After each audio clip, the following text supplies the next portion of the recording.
Good morning, everyone.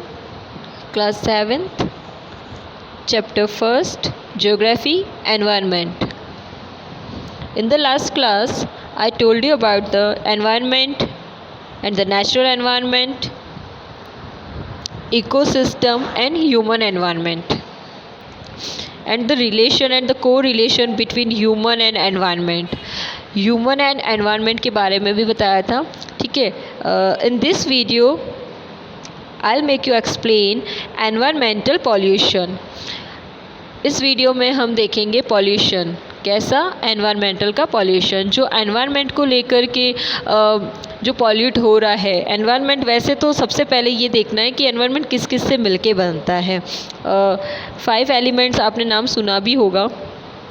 Basically इनमें से जो एनवायरनमेंट को अफेक्ट करने वाले हैं वो है एयर, वाटर एंड लैंड. ठीक है. ये सबसे ज़्यादा ज़रूरी है. स्पेस भी होता है, मतलब स्काई भी होता है, फायर भी होता है. ये एलिमेंट्स होते हैं, लेकिन ये अभी नहीं यूज़फुल है हमारे लिए. इसमें जो एनवायरनमेंट में काउंट कर रहे हैं, तो एनवायरनमेंट को बनाने के लिए या एनवायरनमेंट को अफेक्ट करने के लिए ये 3 मेन फैक्टर हैं: land, water and air.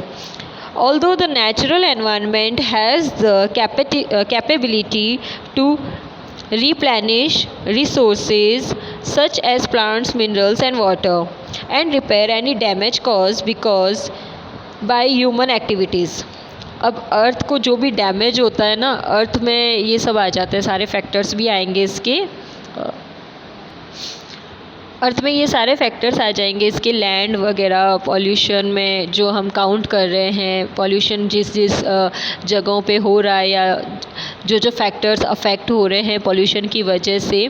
Pollution भी किसकी वजह से हो रहा है? ह्यूमन की वजह से हो रहा है. ओके. तो ह्यूमन की जो एक्टिविटीज़ होती है उन्हीं की वजह से क्या होता है? डैमेजेस होते हैं. ये सारे पॉल्यूशन होते हैं. ये जो फैक्टर्स मैंने आपको बताए थे, एयर हो, वाटर हो या लैंड हो, ये डैमेज होते हैं, इनको हार्म पहुंचता है, और ये सब ह्यूमन एक्टिविटीज़ की वजह से होता है. So if humans damage the environment excessively or use resources carelessly, human अगर किसी चीज़ को लेकर के बहुत एक्सेस उसका यूज़ कर लेता है, किसी भी चीज़ का एक्सेस यूज़ करना उसका मिसयूज़ हो जाता है. ओके. तो उसका मिसयूज़ हो जाता है, और रिसोर्सेज होते हैं उनका भी गलत तरीके से इस्तेमाल या लिमिट से ज़्यादा यूज़ कर लेना भी क्या होता है? प्रॉब्लम कर देता है. Lately, human activities have disturbed the natural balance in the environment. और ह्यूमन एक्टिविटीज़ ही क्या करती है? नेचर को क्या कर देती है? डिस्ट्रैक्ट कर देती है या इम्बैलेंस कर देती है. उसका बैलेंस जो होता है वो बिगड़ जाता है. किसकी वजह से बिगड़ता है? ह्यूमन की वजह से ही बिगड़ता है. We can take an examples of rain. हम बारिश का एग्जांपल ले सकते हैं, क्योंकि बारिश यहाँ ज़्यादा नहीं आती. क्यों नहीं आती? क्योंकि यहाँ पे लोग क्या करते रहते हैं? ट्रीज़ को कट करते रहते हैं अपने फ़ायदे के लिए. अपने फ़ायदे के लिए मतलब वो घर बनाते हैं या अपने लिए दूसरे एंटरटेनमेंट सोर्सेज बनाते हैं, गैजेट्स बनाते हैं, फर्नीचर बनाते हैं. इन सब के लिए क्या चाहिए होता है? वुडन चाहिए होता है, लकड़ी चाहिए होती है, और उसकी रिक्वायरमेंट को पूरी करने के लिए ये लोग क्या करते हैं? ट्रीज़ को कट करते रहते हैं. एक ट्री कट करने के बाद अगर आप 4 to 5 ट्रीज़ अगर उसको ग्रो करते हो, प्लांट करते हो, तो ये तो अच्छी बात है. लेकिन अगर आप प्लांटेशन ही नहीं कर रहे हो और जो है रिसोर्सेज अवेलेबल है उन्हीं को यूज़ कर रहे हो, उनका मिसयूज़ कर रहे हो, एक्सेस यूज़ कर रहे हो, तो इससे क्या होगा? नेचर इम्बैलेंस हो जाएगा. और यही रीज़न हो जाता है कि कभी हम देखते हैं यहाँ पे पूरा डेजर्ट एरिया हो जाता है और गर्मी बहुत ज़्यादा पड़ती है. So next is increasing urbanization and overpollution have put a huge toll on the natural environment.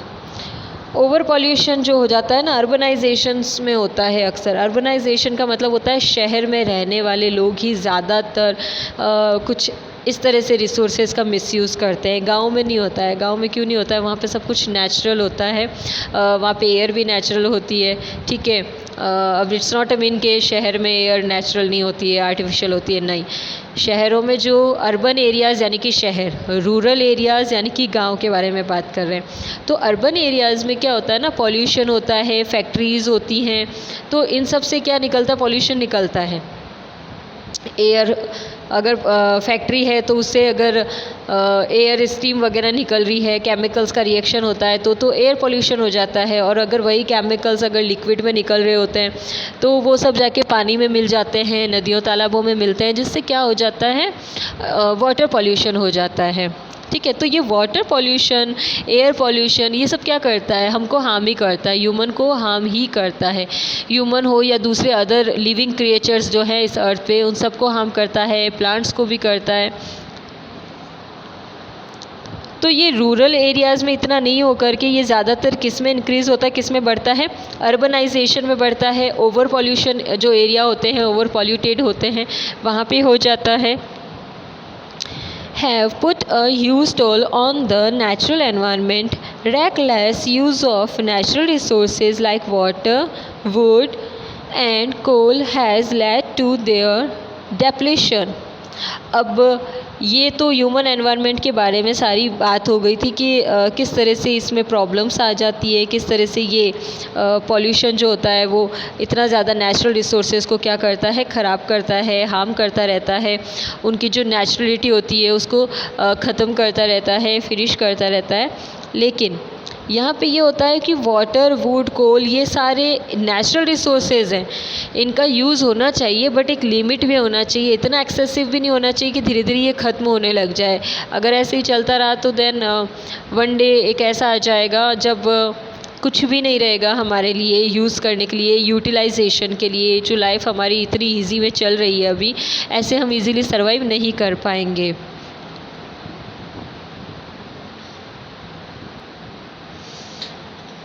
Now, burning of wood, coal, petroleum, etc. अब अगर हमने ऐसे ही सब कुछ करना शुरू कर दिया तो डेप्लेशन यानी कि ख़त्म होना शुरू हो जाएंगे, इनकी कमी आनी शुरू हो जाएगी। किसकी? वुड की, लकड़ी की, कोल यानी कोयले की, और पेट्रोलियम की।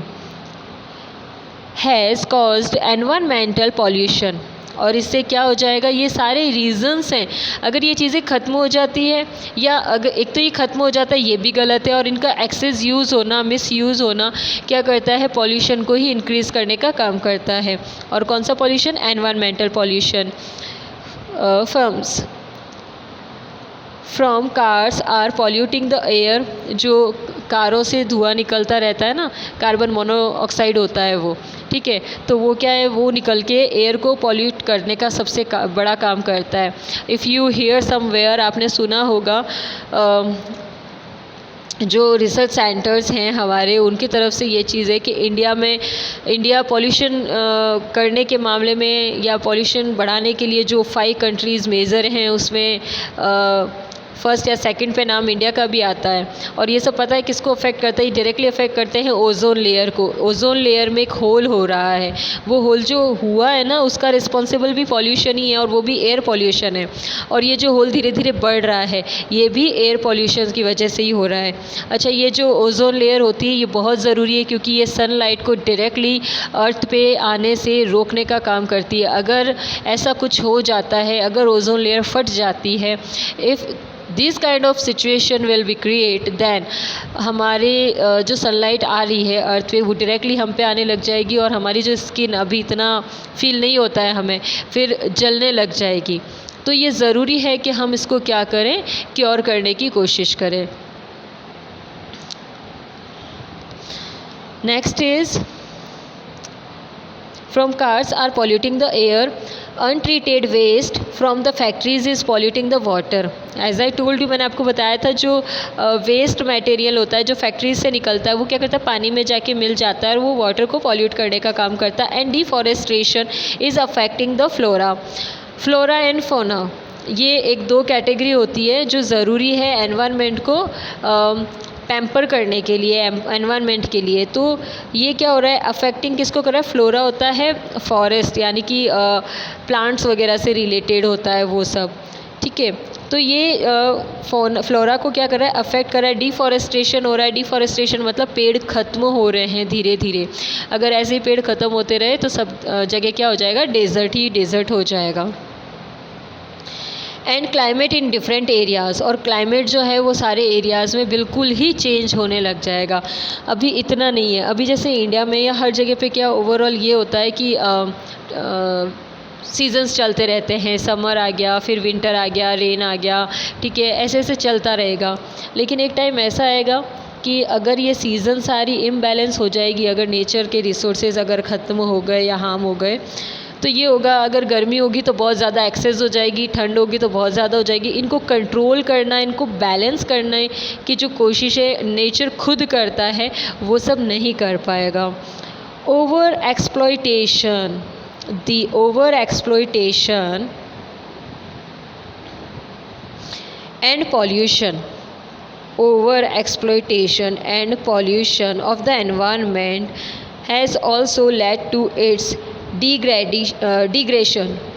अब ये डिग्रेशन क्या हो जाता है ना, मतलब पर्टिकुलर इसका अगर हम मीनिंग देखेंगे या इसका क्या मीनिंग बनता है यहाँ पे, तो ये है कि नेचर का या पॉल्यूशन क्या होता है, नेचर का एक्सप्लॉयटेशन करना ही क्या हो जाता है, पॉल्यूशन हो जाता है। पॉल्यूशन कब होगा, कोई चीज़ if you are getting any problem, ठीक है, आपका अगर आपको कोई दिक्कत आ रही है, कोई प्रॉब्लम आ रही, कोई एक हो रहा है, जैसे स्टमक हो गया, आपको पेट दर्द हो रहा है, तो क्यों हो रहा है, क्योंकि आपने कुछ ज़्यादा खाना खा लिया होगा या फिर कुछ गलत खा लिया होगा, तभी होता है, नॉर्मली कभी नहीं होता है। अगर आपका हेडेक हो रहा है तो क्या हो रहा है, मे बी आपको कुछ प्रॉब्लम हो गई है या आपने कुछ खाना नहीं खाया है, इस वजह से हो सकता है, कोई टेंशन ली इस वजह से हो सकता है, तो कुछ तो हुआ होगा ना, कोई तो रीज़न होगा बिहाइंड योर एक। तो यही चीज़ होती है कि नेचर का जब पॉल्यूशन होता है नेचर में, तो वो नेचर के रिसोर्सेज का बहुत एक्स्ट्रा एग्जॉस्टेड, बहुत ज़्यादा लिमिट से भी ज़्यादा क्या हो जाता है, यूज़ कर लिया जाता है, तब क्या होता है, पॉल्यूशन क्रिएट हो जाता है। Therefore it is important that humans take greater care of the environment and ensure that the balance in nature is not disturbed। Okay, तो ये सबसे ज़्यादा ज़रूरी है और ये रिस्पॉन्सिबिलिटी ह्यूमन पे ही ज़्यादा एप्लीकेबल है, क्योंकि देखो जानवर इतना नहीं कर पाते हैं।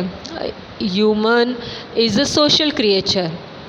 इंसान भी क्या होता है, एक जानवर होता है, लेकिन वो एक सोशल एनिमल होता है, एक ऐसा जानवर होता है जो समाज में रहता है, जिसे सब चीज़ों की समझ होती है, पता होता है, उसके पास माइंड होता है, हैंड्स होते हैं वर्क करने के लिए, सोचने के लिए, प्लान करने के लिए स्किल्स होती है, उसके पास थिंकिंग स्किल्स होती है, डिसीजन मेकिंग स्किल्स होती है, वेल मैनर में रहता है। तो ये सारे प्रॉब्लम्स जो हैं वो इंसान ही ज़्यादा अच्छे से उसको इजीली हैंडल कर सकता है। दैट्स वाई ऐसा बोला जाता है कि आपको एनिमल्स के लिए क्या करना चाहिए, काइंड नेचर रखना चाहिए, प्लांट्स लगाने चाहिए आपको, और क्या करना चाहिए, नेचर को प्रोटेक्ट करने का और रिज़र्व करने का काम करना चाहिए। यही रीज़न है कि पॉल्यूशन इतना नहीं हो। गवर्नमेंट ने भी काफ़ी सारे लॉ बना रखे हैं, फॉरेस्ट से रिलेटेड बना रखे हैं, पॉल्यूशन से रिलेटेड बना रखे हैं, प्लांट्स के लिए भी हैं। तो ऐसा हमें करना चाहिए, और जो वाइल्ड लाइफ होती है उसको भी प्रिजर्व करने के लिए, रिजर्व रखने के लिए बहुत सारे ऐसे प्लान्स बनाए हुए हैं, बहुत सारे लॉ और एक्ट्स बनाए हुए हैं। तो हमें इन सब के साथ में कोऑपरेट करना चाहिए। और we are human, that's why we have more responsibility than other creatures on the earth to preserve or to cure environment, because of हमें ही यहाँ पे रहना है, तो जहाँ हम रहते हैं वहाँ तो उसे अच्छा रख सकते हैं, ठीक है। Okay, thank you class, thank you for the watching. I will give you the question answers as PDF and you have to write down in your notebook. Thank you for the watching.